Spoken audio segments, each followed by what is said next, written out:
2021 সালে তালিবান সরকার ক্ষমতায় আসার পর এই প্রথমবার ভারতের বিদেশমন্ত্রী এস জয়শঙ্কর আফগানিস্তানের ফরেন মিনিস্টারের সঙ্গে সরাসরি বৈঠকে বসলেন। And this is seriously a big deal. আর এই আলোচনা ঠিক তখনই হচ্ছে যখন অপারেশন সিন্দুর শেষ হয়েছে। এর মানে পরিষ্কার যে এই ঘটনাটার গভীরতা অনেক, এবং এটা ভারত কিভাবে পাকিস্তানের বিরুদ্ধে তার কৌশল সাজাচ্ছে তারই অংশ। পাকিস্তান তো নিজের মুখেই বারবার বলে যাচ্ছে যে বালুচিস্তানে যেসব ঘটনা ঘটছে তার পেছনে নাকি ভারত আর আফগানিস্তান রয়েছে। তাহলে পাকিস্তান নিজেই যখন এমন অভিযোগ করছে তখন ভারতও বা কেন পিছিয়ে থাকবে? বরং এবার সময় এসেছে যে আফগানিস্তানের হেল্পে পাকিস্তানের বিরুদ্ধে আরও জোরালো পদক্ষেপ নেওয়ার। আর তালিবান ও পাকিস্তানের সম্পর্ক এখন আর আগের মতো মসৃণ নেই। একসময় পাকিস্তান যেভাবে তালিবানকে নিয়ে খুশি ছিল সেই ছবি আজ নেই। ঠিক এই বদলে যাওয়া পরিস্থিতির মাঝেই আজকের এই আলোচনা হয়েছে, এবং এটাই একে আরো গুরুত্বপূর্ণ করে তোলে। তো চলুন এই পার্সপেক্টিভ থেকে আজকের এই ভিডিওটি পুরোটা বুঝে নেব। কি ঘটছে, কি ডেভেলপমেন্ট হয়েছে সব জানবো আজকের এই ভিডিওতে। দেখুন, সব থেকে গুরুত্বপূর্ণ প্রশ্ন হলো যে ঘটনাটা আসলে ঠিক কি ঘটেছে। দেখুন, দক্ষিণ এশিয়ার জিওপলিটিক্সে যেন একেবারে একটি নতুন অধ্যায় লেখা হচ্ছে। কারণ আজই ভারতের ফরেন মিনিস্টার এস জয়শঙ্কর সাহেব সরাসরি ফোনে কথা বলেছেন তালিবান সরকারের বর্তমান আফগান ফরেন মিনিস্টার আমির খান মুতাকির সঙ্গে। এটা কোনো সাধারণ ফোন কথা নয়, এটাই ভারতের পক্ষ থেকে তালিবান প্রশাসনের সঙ্গে প্রথমবারের মতো সরাসরি মিনিস্ট্রিয়াল লেভেলের একটি সংলাপ। এর আগে এত উচ্চ পর্যায়ের সংলাপ ভারত ও তালিবানের মধ্যে হয়নি। আপনি যদি ইতিহাসে একটু চোখ রাখেন তাহলে দেখতে পাবেন ভারত ও তালিবানের মধ্যে সবচেয়ে উল্লেখযোগ্য সরাসরি যোগাযোগ হয়েছিল 1999 সালে IC-814 হাইজ্যাক ঘটনার সময়।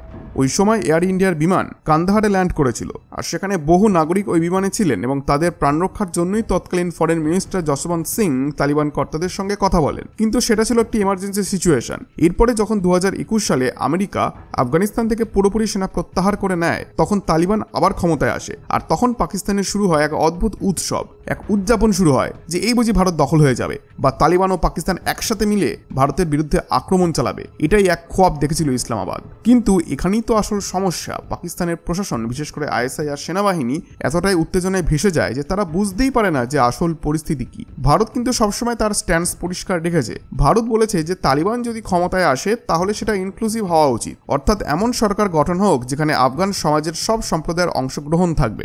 ভারত তালিবানের সঙ্গে সরাসরি হাত মেলায়নি, কিন্তু হিউম্যানিটেরিয়ান সহায়তার মাধ্যমে ধীরে ধীরে যোগাযোগ রাখার চেষ্টা করেছে। তাই ভারত গোটা ব্যাপারটা একদম প্র্যাকটিক্যাল দৃষ্টিভঙ্গিতে দেখছে। আর এখানে একটি ব্যাপার আপনাদের ক্লিয়ার করে দিই যে 2021 সালে তালিবান যখন আবার আফগানিস্তানে ক্ষমতায় আসে, তারপরেও ভারত কিন্তু নির্দিষ্ট স্তরে তালিবানের সঙ্গে যোগাযোগ রাখে। কারণ বাস্তবতা অনুযায়ী কিছু সম্পর্ক বজায় রাখা সিকিউরিটি পার্সপেক্টিভ থেকেও জরুরি ছিল। হ্যাঁ, আজকের দিনে হয়তো ভারত তালিবান সরকারকে অফিসিয়ালভাবে স্বীকৃতি দেয়নি, কিন্তু তাও ভারত জানে যে পুরোপুরি মুখ ফিরিয়ে নেওয়ার মতো অবস্থা নেই। বাস্তব পরিস্থিতির ওপর ভিত্তি করে টেকনিক্যাল ও কূটনৈতিক সম্পর্ককে বজায় রাখা হয়েছে।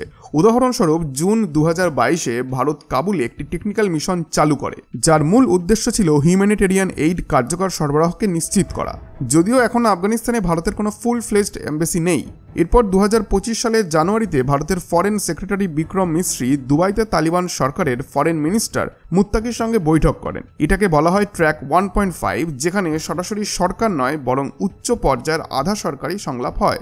এপ্রিল 2025-এ ভারতীয় দূত আনন্দ প্রকাশ আবার কাবুল সফরে যান। কিন্তু আজকের যে ঘটনা ঘটেছে সেটা আমি আগেই বলেছিলাম যে এটা অত্যন্ত গুরুত্বপূর্ণ একটি ঘটনা, কারণ এবার সরাসরি ভারতের বিদেশমন্ত্রী এস জয়শঙ্কর সাহেব তিনি নিজেই তালিবান মন্ত্রীকে ফোন করেছেন। এই কথোপকথনে যা যা ঘটেছে তার মধ্যে সবথেকে গুরুত্বপূর্ণ বিষয়গুলি আপনাদের জানা দরকার। প্রথমত, পেহেলগাম ইস্যু নিয়ে আলোচনা হয়েছে, যেখানে সন্ত্রাসীদের সঙ্গে পাকিস্তানের সরাসরি লিঙ্ক ধরা পড়েছে। এই ঘটনার তীব্র নিন্দা করেছে তালিবান সরকার নিজেই, এবং সেটা একেবারে পাবলিকলি করেছে। অর্থাৎ তালিবান এবার সরাসরি পাকিস্তানের প্রচার নীতি, অর্থাৎ যে ন্যারেটিভ পাকিস্তান চালাচ্ছে এর বিরুদ্ধে অবস্থান নিয়েছে। এটা কিন্তু পাকিস্তান একদমই হজম করতে পারবে না। আর এই কারণে এস জয়শঙ্কর সাহেব তালিবান মন্ত্রীকে সরাসরি ধন্যবাদও জানিয়েছেন এই স্পষ্ট ও শক্ত অবস্থানের জন্য, কারণ এমন শক্তভাবে কেউ ঘটনার নিন্দা করেনি। দ্বিতীয় গুরুত্বপূর্ণ বিষয়টা হলো পাকিস্তানের তৈরি করা একটি ফেক ন্যারেটিভ।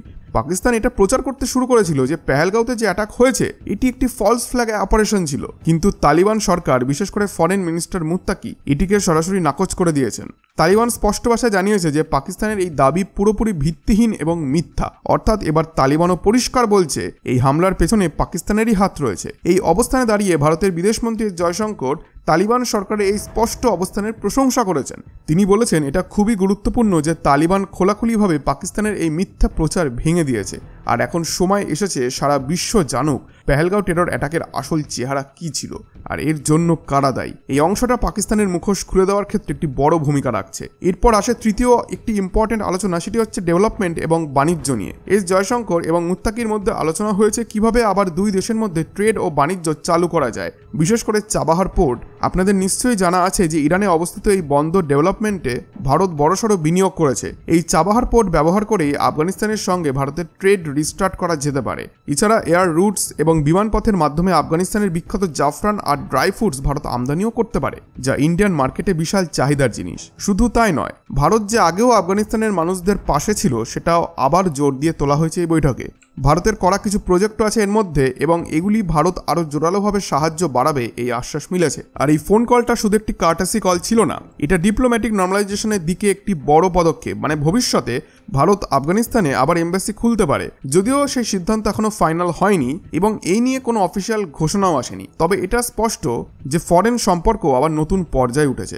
এখন আসল প্রশ্নটা হলো এই পুরো ঘটনার স্ট্র্যাটেজিক ইমপ্লিকেশন কি, ভারতের দৃষ্টিভঙ্গি থেকে এর মানে কি দাঁড়াচ্ছে। দেখুন, এতদিন পর্যন্ত একটা ব্যাপার প্রায় সবাই ধরে নিচ্ছিল যে পাকিস্তানের ইন্টেলিজেন্স সংস্থা আইএসআই, তাদের আর্মি, পুরো পাকিস্তান প্রশাসন, তারা আফগানিস্তানের ভেতরে বেশ প্রভাব রাখে, কারণ তালিবান তো ওখানে ক্ষমতায় এসেছে এবং পাকিস্তানকে তারা বেছে নিয়েছে। এটা ছিল কিন্তু একটা প্রাইমারি ধারণা, কিন্তু এখন দেখা যাচ্ছে সেই ধারণাটা একদমই উল্টো। কারণ ভারতের বার্তা এখানে স্পষ্ট। ভারত বলছে যে যদি আমরা চাই তাহলে আফগানিস্তানেও নিজেদের প্রভাবকে বিস্তার করতে পারি, শুধু পাকিস্তানেরই একচেটিয়া অধিকার নেই। আরও একটি ব্যাপার হলো যে রিজিওনাল সিকিউরিটি ও স্টেবিলিটির জন্য। দেখুন, পাকিস্তানে যেসব অ্যান্টি ইন্ডিয়া জঙ্গি গোষ্ঠী গঠন হয়েছে তাদের কন্ট্রোল করার ক্ষেত্রে তালিবান গুরুত্বপূর্ণ ভূমিকা রাখবে। আপনারা দেখেই আসছেন যে পাক আফগান সীমান্তে নিয়মিত অস্থিরতা লেগেই থাকে, অনেক রকম অ্যাটাক হয় যা পাকিস্তানকে মোটেই শান্তিতে থাকতে দেয় না। এই সীমান্ত অঞ্চল এবং এই অ্যান্টি ইন্ডিয়া গোষ্ঠীগুলিকে নিষ্ক্রিয় করতে তালিবান কার্যকরী ফ্যাক্টর হতে পারে।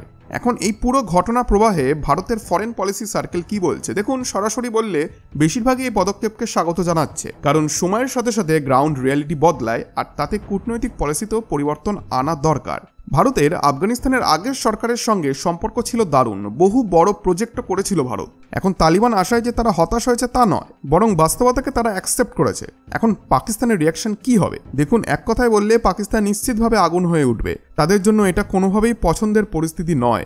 আর এদিকে ভারতের সঙ্গে যোগাযোগ রাখাটাও তালিবানের জন্য বেশ লাভজনক, কারণ আপনি যদি তালিবানের পয়েন্ট অফ ভিউ থেকে দেখেন তাহলে তারা নিজেদের একটি রিজিওনাল প্লেয়ার হিসেবে প্রতিষ্ঠিত করতে চায়। ইন শর্ট, এটা শুধুমাত্র একটি ফোন কল ছিল না, এটা ছিল একটি নতুন চ্যাপ্টারের সূচনা। ভারত এখন বাস্তবতাকে সামনে রেখে কূটনীতি সাজাচ্ছে, যেখানে শুধুমাত্র আদর্শ নয়, স্ট্র্যাটেজিক স্বার্থকেও গুরুত্ব দেওয়া হচ্ছে। তালিবান যখন এখন পাকিস্তানের বিরুদ্ধেই সরাসরি স্ট্যান্স নিচ্ছে, তখন ভারতও চেষ্টা করছে যে আফগানিস্তানে নিজেদের প্রভাবকে আরও বাড়ানো। আর এই বিষয়ে আপনি কি মনে করেন অবশ্যই কমেন্টে জানান। বন্ধুরা, আশা করছি আজকের এই ভিডিওটি আপনাদের ভালো লেগেছে। ভিডিওটি ভালো লেগে থাকলে ভিডিওটিতে অবশ্যই একটি লাইক এবং চ্যানেলটিকে এখনই সাবস্ক্রাইব করে নিন। ধন্যবাদ।